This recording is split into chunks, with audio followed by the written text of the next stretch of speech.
Good afternoon, Father's House Church, and Merry Christmas season. I'm Gordon, back with another episode of Beyond the Message. And today I'm joined by the Tanzolas, Josh. Hey, Gordon. Hey, and Carrie. Hi, guys. Welcome back to the show. And we're here to talk about the most wonderful time of the year. It's Christmas time here in the entire world, actually, not just Rochester. And we started our... Is it a series, Christmas season? Yeah, Christmas series. Yeah. Yesterday, which I love Christmas. It's a fun time to celebrate. How about you guys? You excited? Are you in this season? Spirit, are you big Christmas people? The house decorated. The day after Thanksgiving, it was done. Yes, and that was Josh restraining me.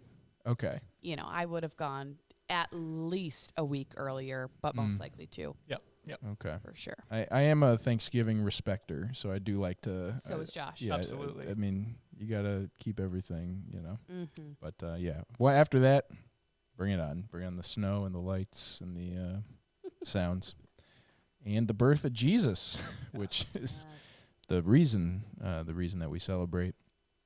And, yeah, Pastor Pierre was talking yesterday kind of about the wonder of Christmas and trying to bring that wonder back.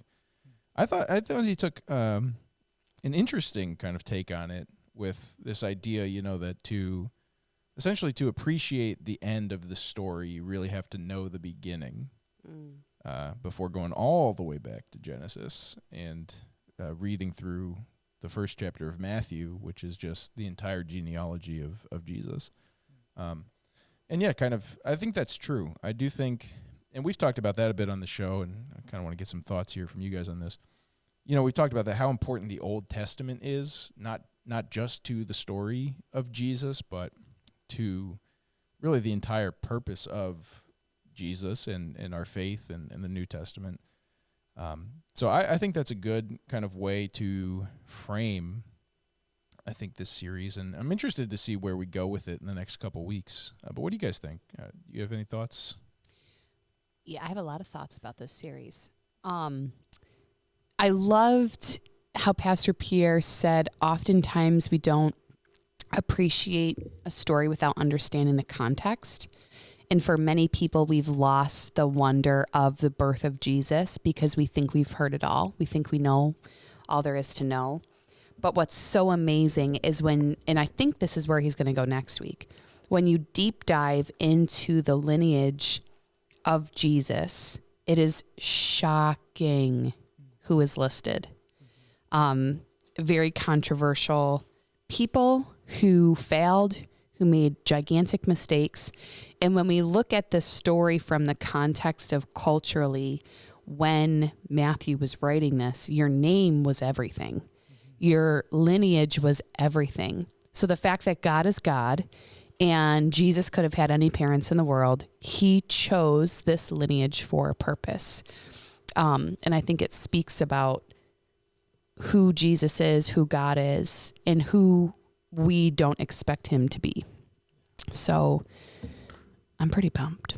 Yeah, I'm super excited. I think it was really cool to see contextually just the story of what led to Jesus being born. I think we often don't even look at that. I know that many times I've read through Matthew and I just skip through the names. Mm-hmm. It's a lot of names, can't pronounce half of them, and I didn't have the context. But looking into those 40 names, the 42 generations, they all tell a story that is a part of God's plan in bringing Jesus. I think it's very powerful. Also, well, Gordon, do you have any thoughts before I just keep go going? ahead. Keep going. I love that he took us back to Genesis, and when he was talking about, when God is explaining the consequences, here it is, Genesis 3, verse 16. When God's explaining the consequences of Adam and Eve's choices, I never connected that Lucifer from the beginning would have been trying to snuff out the plans of God by attacking the children of Eve. I know that sounds ridiculous, but I never actually made that connection. So I thought that was very, very cool. And how you can see through the lineage of Jesus, you know, people who've made mistakes and they've sinned and they've killed and they've lied and they've cheated. And yet God's plan prevails. It's incredible. Yeah, it is an interesting, when we talk about, you know, Satan especially, it's an interesting kind of thing. I don't know the way to say it. Because I think he has to know that he's not going to win. And like Pastor Pierre was talking about, even in the way he cursed the serpent, it's kind of been said from the beginning. You might think you did something, but all you did was kind of nip at the heels, whereas your head is going to get crushed. But yet he persists. That has always kind of interested me in a way. It's hard to know. Obviously, we don't have the book of Lucifer or anything like that. If it exists, don't tell me about it. I really don't want to read it. But we don't really get a lot of that backstory. You know, it's very brief in the Bible, that the fall of Lucifer and the angels, but it is something that is kind of interesting, I think, because, like I said, he was from the beginning. You know, like, you're not going to win this, and yet to have that persistence. But then at the same time, I look at myself and my own life and just the mistakes that I make, and I think we all make. We talk about that a lot on this show, right? When we serve ourselves rather than God and make those decisions, it's like you're doing the same thing, really, because we just get full of ourselves and we get that kind of autonomy going where it's like, I know what I'm doing.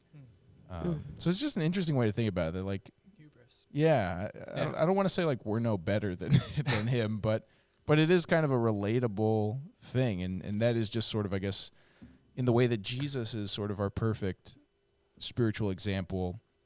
Lucifer is like the perfect human example, right? Like, that is humanism and our human desires taken to the extreme, and just letting it be your complete and total downfall. Knowing that you can't stop yourself from doing it. Speaking of being a human, Gordon, Kathleen in the chat has a great, she had an observation.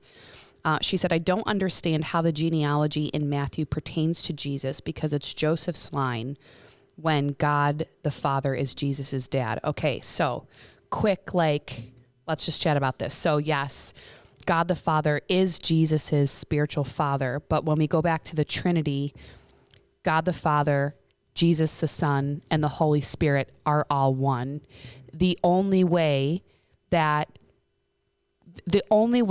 Lucifer could have been defeated was for the law to be fulfilled. The law could not be fulfilled through anyone other than Jesus Christ, because, to your point, Gordon, we are imperfect people. We can try our hardest. You can read the whole Old Testament. People tried over and over and over again, and we aren't perfect. So that's why God had to put on flesh, and this is the mystery of faith, right? Jesus was fully God, and yet he was fully man. So that's why the genealogy of Jesus from a humanity perspective really, really matters, because yes, he was God, but he also was human. And I think through the genealogy of Jesus, God's trying to tell us something. And I don't know if you guys have any other thoughts. I think he thought he won. Lucifer? I think he thought he won, right? And Pierre talked about this. That he I think he thought he'd won. And,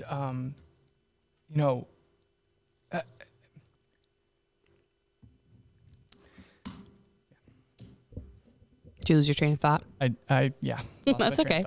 No, I think he did too, because as soon as we see the serpent Lucifer, tempt or deceive Adam and Eve, then we see generation after generation of sin, of murder, of death, of, oppression. So I agree with you. And that's why a lot of the prophecies in the Old Testament, people didn't understand what was going on. That's why even when Jesus came, they pictured this political Messiah, one who would deliver them from the Romans.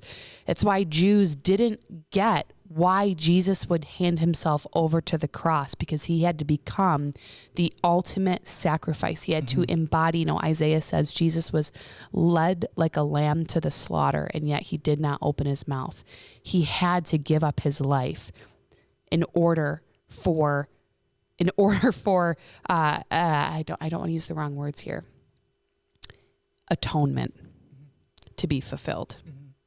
So it's very interesting. And we did this last year where we talked about, we actually talked about crucifixion and the birth of Jesus side by side. It was very cool. And I think that we have to keep looking at it in this perspective, because otherwise it's just this beautiful, magical story of a baby that was born. And actually this was waging war. Yes. This was not delicate.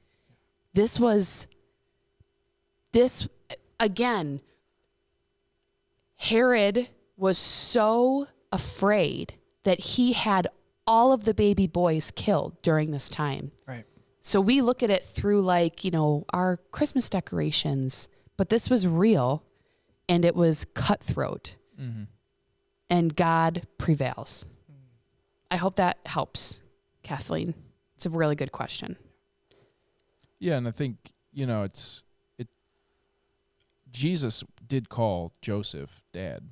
Yes. So even though maybe, biologically, Jesus is not Joseph's, I think it is important, there was a reason why Joseph was chosen as the father of Jesus. There's a reason why Mary was chosen. I think one of the other books gives the genealogy of Mary, if I'm not mistaken. I might be mistaken. But either way, they were chosen for a reason. And it's important for that reason. So yes, you could argue that Joseph is not Jesus' biological father, but it is still valuable to see where this comes from. And if you look back in that genealogy, David, King David, who is essentially the Jesus before Jesus character in the Old Testament, the one with a heart after God's own heart, and the one who very closely mimics when we talk about the nation of Israel and bringing them back to God and doing a lot of things, but again falls short because of his humanness.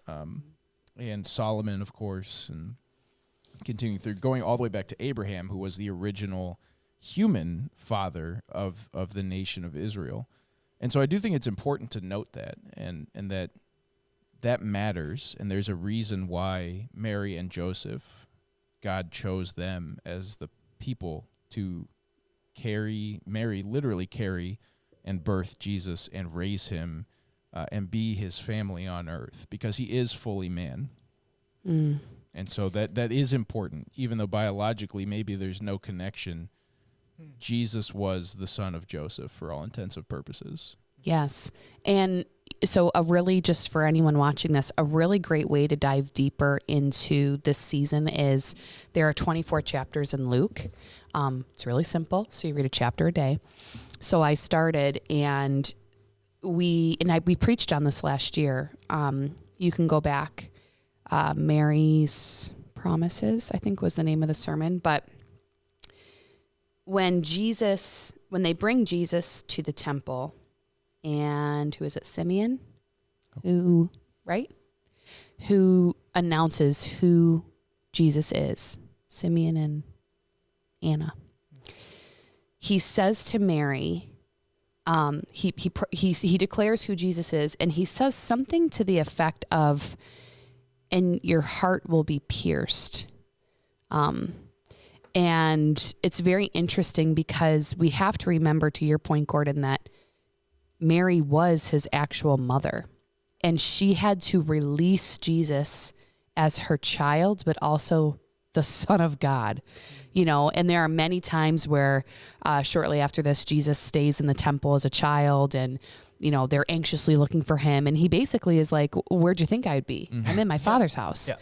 And when you just imagine being Mary, it's like how we feel about our own children. I'm pregnant right now. You just had a baby. Well, not you, Gordon, but your wife just had a baby. Like, these people were real. So it's pretty amazing to think about Joseph and Mary as normal parents, but also holding and raising the deliverer of the world. Mm-hmm. Yeah. Like I'm really glad I wasn't in her shoes. To be honest. Yeah, there's got to be some pressure there for sure. And I did just do a quick Google, so it's not confirmed, but apparently the genealogy in Luke, many biblical scholars believe that is Mary, because it does diverge after Solomon from Matthew. Interesting. And so some biblical scholars believe that Luke is tracing Mary's bloodline, but there's no hard full evidence for I was just talking with a friend yesterday about how they're different. Yeah. Because now I'm studying Luke, but I've always studied Matthew. So and also Luke leaves out the women. Matthew includes the women in the genealogy. It's just very interesting.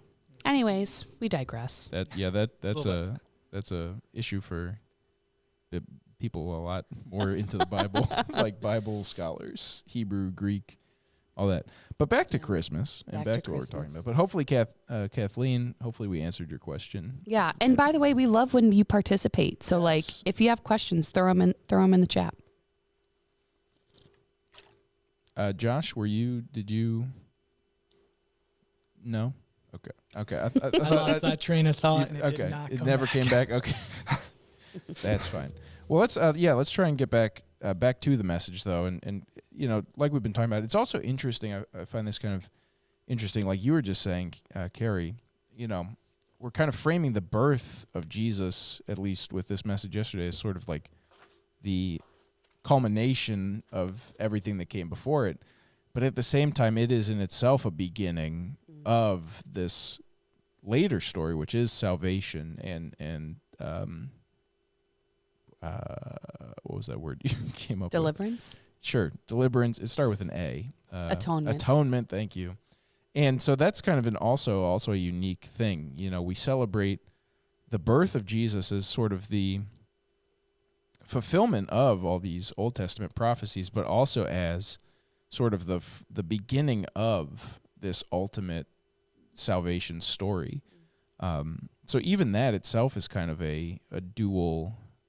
The Christmas story is itself both a conclusion and a beginning in a way, and I think that's why it's such a celebration for us, and that's something that does need that wonder to it, because you really have a lot going on when you look at the whole context of the story.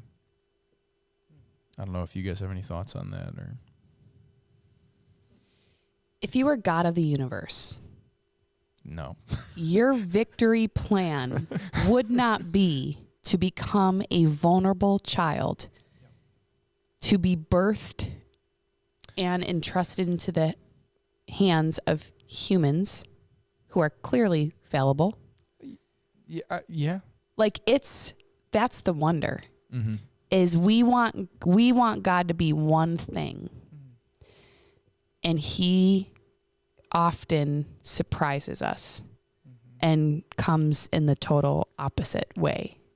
It's funny though, because at the same time, I think if you really understand, sin and how it weighs on us and how just not cool it is to God, just from His being perspective, there's no other way that it could be done at the same time. Like, this is the way. We are so unrighteous that we can't hope to get near to Him. But would you, I think about this, right? If we were alive, if we were even one of Jesus's disciples, maybe we're just somebody who lived in the town, when He died on the cross, I would have thought, it's over. Yes. He failed. Well, I do think it's easier to understand when you have the whole New Testament to read and give that context. I would argue that they thought they failed. It was over when they got kicked out of the garden, right? Yeah. I mean, what's amazing, right, is God gave us this free will because He wants us to love Him. But Pierre said that love that's not given freely is not love at all. Completely agree. And it's interesting how Satan came and he wanted to twist that. He wanted to corrupt that free will, to make it so that that relationship, that love between us and God did not exist. So Jesus, the story is God's faithfulness. It's God's promise that, hey, through this, like, hey, you're going to bite His heel. He's going to crush you. And through these generations, everything that they dealt with, everything they went through, like the Babylonian exile, I thought it was interesting that it was 14, 14, and 14. Might be a good question for a Bible scholar. But through those generations, God was continually working to bring about his promise. And it's interesting because it's not in our timing, and it's not in anyone's timing in those generations. There are generations that came waiting for that promise and died out waiting for that promise. But the work that they did was so that the continuation of the next generation would continue that promise. I want to keep talking about what you're saying, Josh, because I think that a lot of us, so at the end of Pierre's message, he talked about how God sent Jesus. Jesus said, I got to go. I'm giving you the Holy Spirit. You will do even greater works than I have. And he posed this question of, like, will we continue? Like, what will, I have it right here. Hang on. I don't want to mix up his words. Like, how are we going to continue the story? And I think a lot of times as Christ followers, we get discouraged or dismayed for a variety of reasons. Either we have unrealistic expectations. That's a huge one. We've talked about that a lot on this podcast. But I think another one is and you said this, Josh, we only see our piece of the puzzle. And when we don't see God working or promises fulfilled in our time frame, we think God's asleep on the job. But look at 42 generations, and that was for a purpose. We don't understand that God was faithful. So when I think about how I, as Carrie Tanzola, am going to continue the work of God here, bringing his kingdom here on earth, am I going to allow my frustrations because of what I don't see happening to trump the reality of God's faithfulness? And I think a lot of people give up. But most of the people that we read, I've got all the names here listed from Matthew, probably died thinking it's over. You know what I mean? Mm-hmm. But it wasn't. God's not that small. It's just amazing. It is.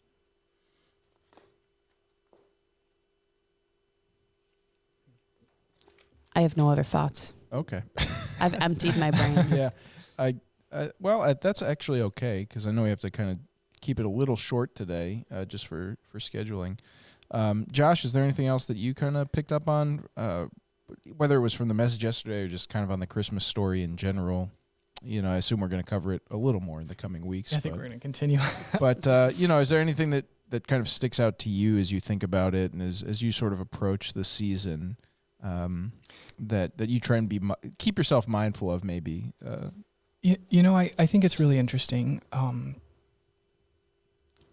Just the call to experience the wonder again. For me, that involved diving into my Bible, doing some more reading, looking at things, and really trying to take it in a different perspective than it's the Christmas season. We do Christmas every year. It's going to look like this. Mm-hmm. Asking the question, what does God actually want to bring about in our lives in this Christmas season, in our families, in our communities, in our church?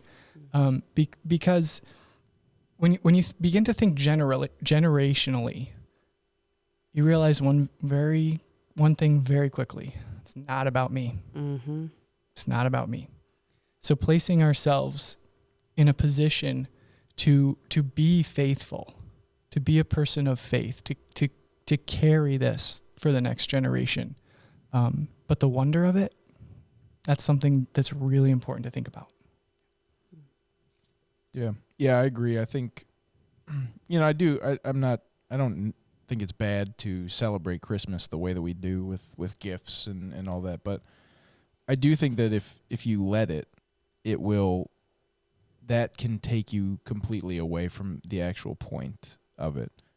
And yeah, I think it is a time to celebrate, but the question is, what are we celebrating? Mm-hmm. Are we celebrating presents under the tree, or are we celebrating the birth of Jesus. And for me, that's actually why I love Christmas so much, because for me, the thing I love about Christmas is all of the stuff that goes around it. You know, it is the decorations and the you know, the smells of the season, the pine and all that. And it, for me, that is helpful to keep that wonder, because it is it brings me back to like those childhood memories, and you remember all that. And I think you can sort of channel that into your relationship with God in a way, because I think it gets back to like the childlike faith, that same idea, you know, and it really, for me at least, Christmas always makes me feel like a child again. Yes. And again, not because of the presents I get. I don't really even. We're past now. My daughter gets all the presents. Yeah. Nobody's buying me anything, really. But at the same time, it still feels that way, because it's the senses and the things that go around it, like the candlelight services. I love those. All of those things are representative of things of greater meaning. Yeah. You know, so even with giving gifts. So the quote that Pastor Pierre mentioned is from Ann Voskamp's book, The Greatest Gift. And it's all about how we have to understand the true meaning of the gift that Christ coming as Emmanuel. Like, we have to get that as Christ followers. Otherwise, we really never will. We'll never understand what's really going on. So that's just another good, I guess, resource for anybody wanting to dive deeper into what this season means and what Advent means, to wait with hope and anticipation. Yeah. Well, all right, guys. I think we're kind of hitting our time here. Do you have any final thoughts that you want to say before we get going, or should I just hit the music? No, I have one final thought. Okay, Carrie, let's hear it. Do not let this season happen to you. Yes. Take the time, set aside 20 minutes every day to either read your Bible, read a devotional, read about Advent and what it really means, because I promise you, your faith will be affected in a fantastic way. But you have to be intentional. Well said, well said. Yep. Well, all right. Thank you guys for joining me today. Talk about Christmas. Thank you, everyone in the chat, for chatting. It was a pretty lively chat. That's always great to see. We're happy to see that. And yeah, it's Christmas time here at church. We have prayer, as always, Wednesday, 6 o'clock here at the Prayer Chapel. Youth on Fridays is still happening, I believe, right? Yep. Yes. Yep. Okay, good. And church on Sunday. That's a constant. That one's always going. So, church, have a great week. Merry Christmas. I'm going to say that every week as we go towards the Christmas holiday. Have a good one. We will see you next week with more Beyond the Message. Have a great week, church.